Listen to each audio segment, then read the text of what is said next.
Bismillahirrahmanirrahim. Assalamualaikum warahmatullahi wabarakatuh.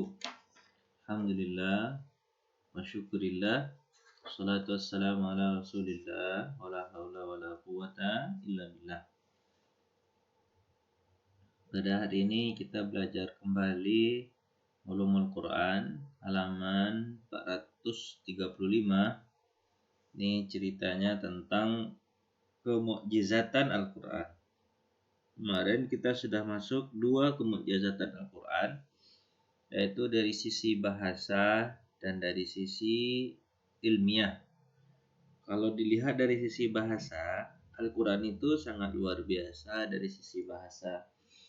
Dia tidak dikatakan Al-Quran itu sastra, bukan dikatakan juga syair, tapi dia melebihi dari sastra dan syair. Kemudian dari sisi ilmiah, dia bukan dikatakan buku Quran itu buku ilmiah, karena buku ilmiah itu bertitik tolak dari hipotesa, praduga dulu, kemudian baru diuji. Tapi kalau Al-Quran tidak perlu diuji, karena apa yang disampaikan oleh Al-Quran itulah benar. Dan kebenarannya itu absolut, tidak mungkin bisa berubah. Sementara kalau tingkat ilmiah yang dibuat oleh manusia itu dulu mungkin bisa benar, tapi sekarang bisa berubah. Tapi Al-Quran itu tidak.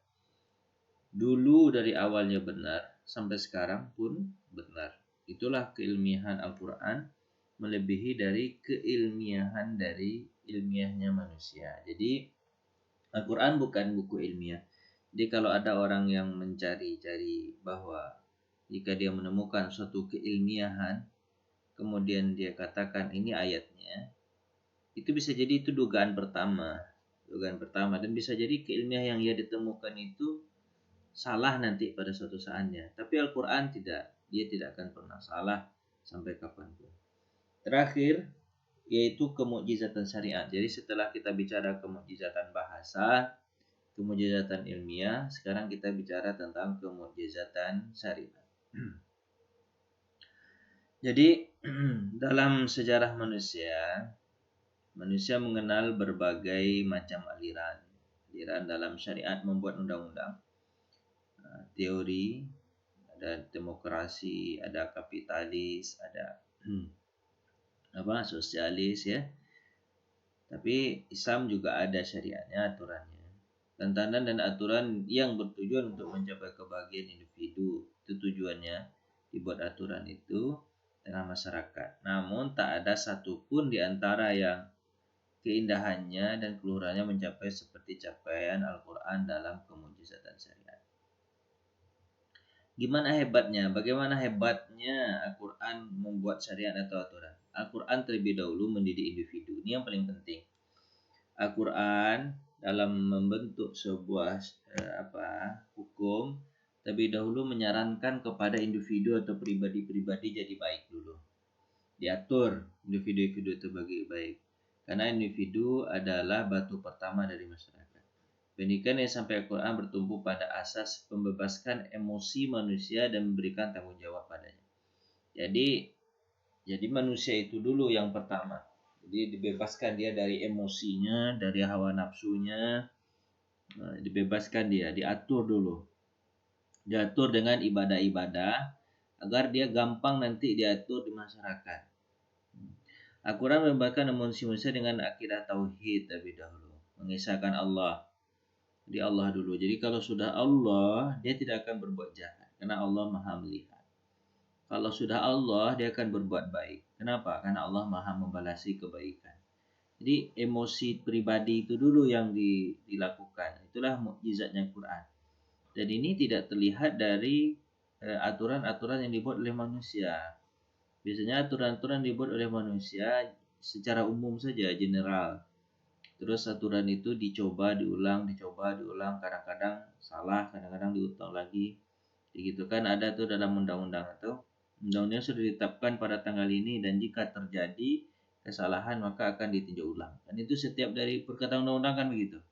Tapi kalau Al-Quran tidak akan mungkin salah. Kenapa? Karena dia dari pribadi dulu dididik. Pribadinya dididik, emosinya dididik, nafsunya, gitu kan, dididik nafsunya. Kemudian yang pertama ditekankan dalam diri manusia itu adalah tauhid, mengesahkan Allah Subhanahu wa taala. Membebaskan diri dari kekuasaan dan halusinasi, serta membebaskan diri dari penyembahan terhadap hawa nafsu dan syahwat. Tauhid bebaskan dia dari hawa nafsu dan syahwat hingga manusia tidak lagi memerlukan apapun selain kepada Allah Khalik, kepada Allah Subhanahu wa taala. Jadi kalau sudah Allah, semua perbuatannya pasti baik. Dia tidak perlu ria ke orang lain dan segala macam. Apa sebab? Karena Allah segala-galanya. Begitulah mukjizatnya syariat yang dibuat oleh Allah Subhanahu wa taala. Setelah itu, manakala akidah seorang muslim sudah benar, maka ia wajib menerapkan syariat-syariat Al-Quran dalam hal kewajiban, seperti kewajiban ibadah. Setiap ibadah fardu memang dimaksudkan untuk membenahi individu. Jadi memang setelah tauhidnya bagus, baru dimasukkan membebani individu dengan syariat-syariat. Sholat, puasa, zakat, haji. Dan semua itu adalah tujuannya untuk mendidik individu tersebut menjadi orang yang baik. Tapi juga ada kaitannya dengan kebaikan masyarakat. Jadi kalau individu itu sudah baik, maka masyarakat tentu akan menjadi baik. Jadi dari individu-individu. Seorang individu sudah baik, kemudian dia menikah, membuat keluarga kecil, dari keluarga kecil sudah baik pula karena sekumpulan orang-orang baik. Kemudian bentuklah sebuah kampung, kampungnya baik karena terbentuk dari keluarga-keluarga yang baik. Kampung yang baik akan terbentuk dengan akan ada kabupaten yang baik. Kenapa? Terbentuk dari kampung-kampung yang baik, kabupaten seterusnya sebesar karena orang-orang baik semua jadi orang baik. Jadi yang pertama intinya kalau Islam mengajarkan untuk mendidik orang itu adalah mendidik individu baru ke masyarakat. Mukjizat Al-Quran ini. Bacalah apa yang telah diwahyukan kepadamu, yaitu Al-Quran untuk kitab, dan dirikanlah sholat. Disuruhkan dirikan sholat. Surah Al-Ankabut ini. Sungguhnya sholat itu, inna sholata tanha anil fahsya'i wal munkar. Sungguhnya sholat itu mencegah perbuatan keji dan mungkar. Walizikrullahi akbar, dan ingatlah kepada Allah yang maha besar. Allahu ya'lamu ma tasna'un. Allah tahu apa yang kamu kerjakan. Jadi inilah. Jadi sholat itu mencegah perbuatan keji dan mungkar.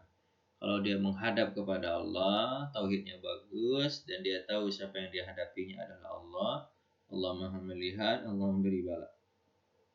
memberi balasan, maka pasti dia tidak akan semena-mena makan harta orang dengan cara yang zalim, menipu orang, kemudian durhaka kepada orang tua tidak akan mungkin. Kenapa? Karena dia dilihat dan dipantau oleh Allah Subhanahu wa taala. Orang yang sholat pasti tercegah perbuatan keji dan mungkar dengan syarat sholatnya itu membawa tauhid, bukan hanya membawa gerakan-gerakan. Tapi kalau hanya gerakan-gerakan, Nabi SAW mengatakan, Inna Allah la yanzuru ila harakati jasadikum. Allah tidak ingin melihat, tidak mau melihat gerakan badan kamu saja ketika sholat. Walakin yanzuru ila qulubikum. Akan tetapi Allah melihat hatimu ketika sholat. Jadi hati harus menghadap kepada Allah. Kalau gerakan itu anak kecil bisa menggerakkan badan untuk sholat, rukuk, sujud itu bisa anak kecil. Tapi bedanya orang besar sholat dengan anak kecil adalah kalau orang besar sholat dia tahu apa yang dia sembah, yaitu Allah Subhanahu wa taala. Dibawakan tauhidnya dan hatinya. Baru orang yang sholat seperti itu tercegah perbuatan keji dan mungkar. Terus seperti zakat nih. Zakat mencabur akar-akar kikir. Jadi dan menyembah pada harta dan ketamakan. Jadi kalau orang suka zakat, dan dia terasa kenikmatan berzakat itu, maka perbuatan rasa kikir, kemudian dia merasa bahwa hartanya itu bukan mengekalkan dia di atas dunia. Orang yang punya harta tetap sakit, orang yang punya harta juga akan meninggal. Tapi dengan hartanya itu, ketika Allah mengatakan bahwa hartanya diinfakkan, maka Allah akan berikan 700 kali lipat dari apa yang dia infakkan, atau malah lebih dari lipatan-lipatannya. Dan dia tahu itu bahwa dia akan masuk surga dengan hartanya itu seperti dia berkorban, segala macamnya. Nah, itu makanya hilang rasa ketamakannya itu. Dan Dan dia juga tahu bahwa jika dia meninggal dunia tidak akan membawa hartanya sedikit pun. Jika dia meninggal dunia maka dia tinggalkanlah seluruh hartanya. Dan dia tahu itu, makanya dia tidak terlalu pikir dengan hartanya. Mana hartanya itu digunakan untuk membantu orang lain dan digunakannya untuk kebaikan-kebaikan masyarakat. Maka dia tidak pikir. Jadi orang yang terbiasa berzakat maka hilanglah pikirnya. Dan dia tahu juga kalau dia tidak mau berzakat maka hartanya itulah nanti yang akan membakarnya di api neraka.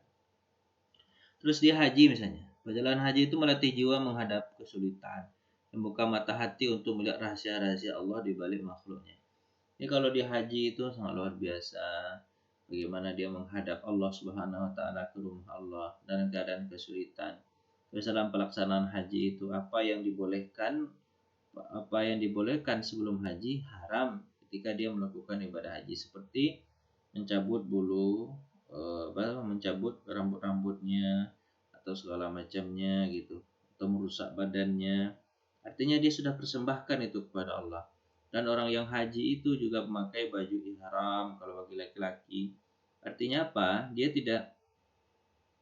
tidak punya apa-apa. Dia akan meninggal dunia. Jadi penghayatan di haji itu akan membuat dia menjadi orang yang baik. Jadi ibadah yang membuat, itulah cara Allah mendidik orang itu. Diberikan syariatnya untuk mendidik jiwa, habis itu baru dia dilepaskan ke masyarakat. Puasa juga melatih temukan syahwat, empati terhadap orang yang miskin kalau dia puasa. Jalankan ibadah fardu melatih seorang bertanggung jawab. Al-Quran mendorong untuk menggapai nilai-nilai luhur ideal yang melatih jiwa untuk mengontrol diri, sabar, jujur, adil, berbuat baik, dan segala macamnya. Nah, disinilah hebatnya Al-Quran itu mendidik jiwa. Dibuat suruhnya sabar, ikhlas, segala macam. Lanjut. Kemudian saya berikutnya, setelah terdidik jiwa tersebut, maka Islam beralih membina keluarga, beralih untuk membina keluarga. Setelah terdidik jiwa, beralihlah membina keluarga, karena keluarga adalah benih dari masyarakat. Jadi setelah jiwa terdidik, baru disuruh berkeluarga. Aturan masyarakat nikah untuk memenuhi naluri seksual, juga untuk mempertahankan ras manusia. Tentang keluarga dalam pernikahan berdiri di atas asas cinta, kasih sayang, ketenangan jiwa, pergaulan yang baik, menjaga adaptasi laki-laki dan perempuan. Jadi yaitu untuk Quran masyarakat nikah untuk menyalurkan, kemudian untuk mempertahankan manusia. Setelah menikah, dan di antara ayat Quran yang tanda-tanda kekuasaan menciptakan laki-laki dan perempuan istri-istri jenismu supaya kamu cenderung dan merasa tentram kepadanya. Ketikanya di antara kamu rasa kasih sayang, sesungguhnya pada demikian itu benar terdapat tanda-tanda dan bagi kaum yang berpikir. Ayatnya kan surah Rum 21. Penjelasan syariat berikutnya. Setelah itu Islam menyuguhkan tatanan pemerintahan, pemimpin masyarakat Islam, Al-Quran tetapkan kaidah-kaidah pemerintahan Islam dalam bentuk yang paling layak. Jadi Islam itu setelah keluarga baru masuk ke masyarakat. Bermusyawarah itu yang paling penting dengan mereka dan urusan mereka. Wasyawirhu fil amri, jadi bermusyawarahlah dengan mereka. Jadi Islam itu tidak menentukan tatanan hukumnya, demokrasi boleh, kerajaan juga boleh.